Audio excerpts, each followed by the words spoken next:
ነቃነቅ ኤግዚት ተፈታኝ ዛሬም ለኤግዚት የሚያዘጋጀን አንድ የዌብ ዲቨሎፕመንት ላይ ፎከስ ያደረገ ኩዌሽን እንሰራለን። ይሄን ጥያቄ ካልመለሳችሁም ላይክ እና ፎሎ ታደርጋላችሁ፣ ከመለሳችሁ ደግሞ ላይክ ብቻ ታደርጋላችሁ፣ አያስፈልግም። ሶ ምን ይላል ጥያቄያችን?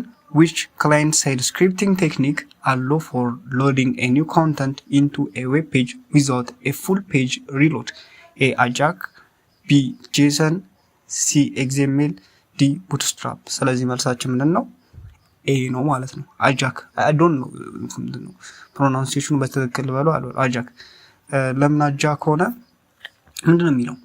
ስክሪፕቲንግ ቴክኒክ allow you to loading a new content into a web page without a full page reload ማለት ነው። ምን መሰላችሁ? ለምሳሌ አሁን ከ2005 በፊት ፌስቡክ ላይ አንድ ላይ ክሊክ ስታደርጉ ሙሉ ፔጁ ማለት ነው ሙሉ ፔጁ ሪፍሬሽ ያደርግ ነበር ሙሉ ፔጁ ማለት።